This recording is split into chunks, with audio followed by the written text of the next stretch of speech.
আসসালামু আলাইকুম সবাইকে। কি খবর সবার? সবাই কেমন আছেন? আশা করছি সবাই অনেক বেশি ভালো আছেন। চলে আসছি নতুন আরেকটা টিউটোরিয়াল নিয়ে। সবসময় আমার ঝামেলা হয় কোথায় জানেন?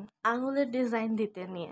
আঙুলের ডিজাইন দিতে নিয়ে আমি অনেক মানুষকে দেখেছি যে উল্টাপাল্টা কি মাথায় আসবে, কি করবে কিছুই বুঝতেছে না। সেম আমার সাথে এরকমই হয়।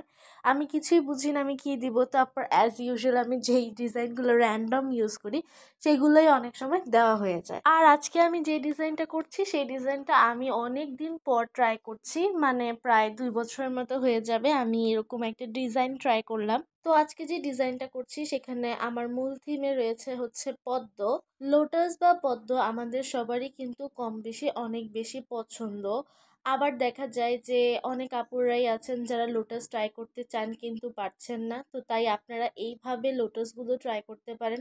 কারণ লোটাসের আদার্স যেই ট্রেন্ডিং ভিডিওগুলো আছে সেটা কিন্তু আমি টুকটাক আমার চ্যানেলে এবং আমার পেজে পোস্ট করে রেখেছি। আজকে আপনাদের সাথে একটা দুঃখের বিষয় শেয়ার করি, সেটা হচ্ছে আমি প্রায় সবসময় দেখি যারা পদ্মবিলে যে ছবি তোলেন বা কাশফুলের ছবি তোলেন বা হচ্ছে সূর্যমুখী ফুলের সাথে গোলাপ বাগানের সাথে ছবি তুলে আসেন, আমার সত্যি খুবই ভালো লাগে।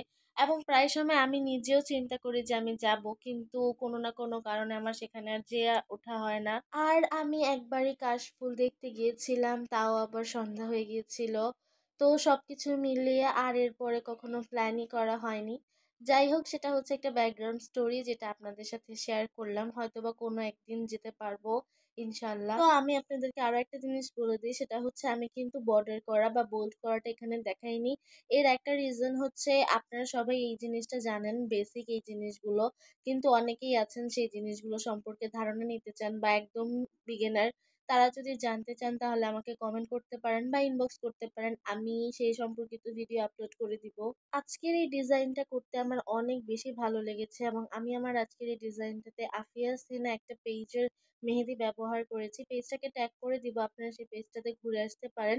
এই পেজ থেকে আমি স্টুডেন্ট বাজেটে মেহেদি নিয়েছিলাম। ঈদের সময় একটা অফার ছিল, সেই অফারে আমি জানি না এখন কোনো অফার চলছে কিনা, বাট তখন একটা অফার ছিল, সেই অফারে আমার এখান থেকে মেহেদি নেওয়া। আর আসলে সবাই জানেন যে মেয়েরা মেহেদি দিতে কতটা পছন্দ করে, বিশেষ করে হচ্ছে যারা আর কি আর্টিস্ট আছেন তারা কিন্তু অসম্ভব ভালোবাসেন মেহেদি দিতে।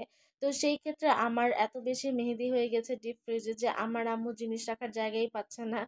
তো যাই হোক, এই জিনিসগুলো কার কার সাথে হয় আমাকে কিন্তু জানাবেন। তো আরো একটা কথা বলি, সেটা হচ্ছে আফিয়া সিনা পেজের যে পেস্ট গুলো আছে সেই পেস্টটা কিন্তু খুবই খুবই স্মুথ এবং ভালো। একদমই যে একদম সিল্কি বা একদমই যে খুবই লিকুইডি টাইপের এরকমও না, আবার এমনও না যে আপনার হাত ব্যথা হয়ে যাবে মেহেদি দিতে গিয়ে। একদমই ম্যানেজেবল কোনগুলো, আপনারা ইজিলি এই মেহেদিগুলো সব বাসায় ট্রাই করতে পারবেন, যে কোনো ডিজাইন করতে পারবেন। আর সবচেয়ে বড় কথা হচ্ছে যারা বিগিনার সাপোর্ট আছেন, মেহেদি তেমন একটা ব্যবহার করতে বা ম্যানেজ করতে পারছেন না, তাদের জন্য কিন্তু এটা একটা বেস্ট অপশন হবে। সত্যি কথা বলতে গেলে কি, আমি আমার পেজের জন্য এমন সকল মেহেদিগুলোই নিয়ে আসি যে মেহেদিগুলো বিগিনার্সদের জন্য বা যে কোনো আপুরাই হচ্ছে ইজিলি ব্যবহার করতে পারবেন। আমার আজকে এই ডিজাইনটা যদি কেউ রিক্রিয়েট করেন অবশ্যই কিন্তু আমাদের গ্রুপে শেয়ার করতে ভুলবেন না আপনাদের পিকচার্স গুলো। এখন আমার এমন অবস্থা হয়েছে যে আমি অর্গ্যানিক মেহেদি বা যে মেহেদিগুলোতে কালার হয় সেই মেহেদিগুলো ঘরে থাকা সত্ত্বেও আমি ব্যবহার করি না। কেনই জানি এখন আমার প্র্যাকটিস এনাকোনের প্রতি প্রচন্ড পরিমাণের আকৃষ্টতা কাজ করে। বেশিরভাগ ক্ষেত্রে আমি হচ্ছে এখন প্র্যাকটিস এনাকোনকে প্রেফার করি। ঘরের মধ্যে মেহেদি থাকা সত্ত্বেও আমি মেহেদি অ্যাপ্লাই করতেই পছন্দ করি না। কেন জানি এখন সবকিছুতে কেমন ফ্যাকাশে ফ্যাকাশে ভাব লাগে। যাই হোক, তো আজকে যে ডিজাইনটা আমি করছি সেটাতে কিন্তু একটা ডিফারেন্স রেখেছি, সেটা হচ্ছে আমি যেই আলাদা সেপারেট লাইন করেছি সেখানে আমি কোনো হামস করি নেই।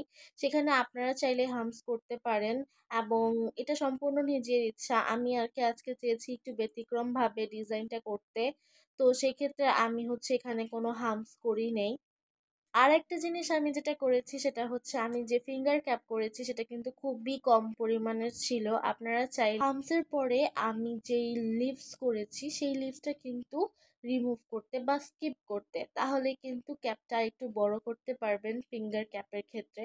আসলে আমি অনেক সময় ফিঙ্গার ক্যাপটা অনেক বড় করি, আবার অনেক সময় ছোট করি, বিশেষ করে যখন আমি পাতা মেহেদি ব্যবহার করি তখন আমি ক্যাপটা একটু বড় করার চেষ্টা করি। আজকে আমি চেয়েছিলাম যে ফিঙ্গারে একটু ডিফারেন্ট কাইন্ড অফ গ্রিডসগুলো দেখাতে, কিন্তু আমার ধৈর্যের পর্যায়ে শেষ চলে আসাতে মিডল ফিঙ্গারে আমি ডটস সেম ডিজাইনটাই ট্রাই করেছি।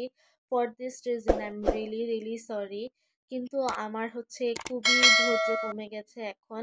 আর তাছাড়া আরেকটা বিষয় হচ্ছে, আমার যে স্ট্যান্ড আছে মোবাইলের, সেই স্ট্যান্ডটাও এখন খুবই নড়বড়ে হয়ে গিয়েছে, যার দরুন দেখা যায় যে আমাকে ফ্যান অফ করে তারপরে ভিডিও রেকর্ড করতে হয়। সো সেই ক্ষেত্রে আমার অনেক সময় অসম্ভব পরিমাণে গরম লাগতে থাকে। আর এই ডিজাইনটা যখন আমি করেছিলাম তখন তো আমার অবস্থা খুবই খারাপ ছিল। বারবার দেখা যাচ্ছিল যে আমাকে কাজের জন্য উঠতে হয়েছিল। তো প্রায় অর্ধেক ডিজাইন করার পর আমি মনে হয় 2 বারের মতো উঠেছিলাম। তো সেক্ষেত্রে আমার ধৈর্য আরো কমে গিয়েছিল।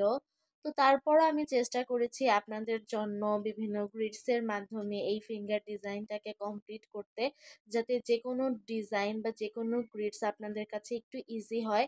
এই ডিজাইন বা এই গ্রিডসগুলো কিন্তু খুবই বেসিক, এবং আমরা এগুলো একদম ফার্স্টের দিক দিয়ে ট্রাই করে থাকি। আরও একটা বিষয় আমি আপনাদের সাথে শেয়ার করি, সেটা হচ্ছে যখন আমি মেহেদি দেই, এরপরে কিন্তু আমি খুবই এক্সাইটেড হয়ে যাই মেহেদিটা রাখার জন্য, কালার কেমন আসবে সেটা দেখার জন্য। ওভারঅল সবকিছু মিলে তখন আমার একটা এমন এক্সাইটিং পয়েন্ট থাকে যে আমি সারা রাত মেহেদি রাখতেও প্রস্তুত হয়ে যাই। আজকে আমি যে পাতাটা দিচ্ছি সেটা আমি একটু ফোঁটা দিয়ে দিয়ে তারপরে ট্রাই করেছি, যাতে একটু শার্প শেপ করতে পারি।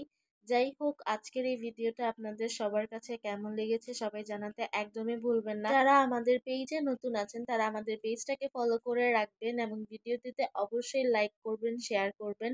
আমাদের ইউটিউব চ্যানেল থেকে যদি আপনারা কেউ দেখে থাকেন তাহলে আমাদের চ্যানেলটিতে সাবস্ক্রাইব করতে একদমই ভুলবেন না। সবাই ভালো থাকবেন। আল্লাহ হাফিজ। আসসালামু আলাইকুম।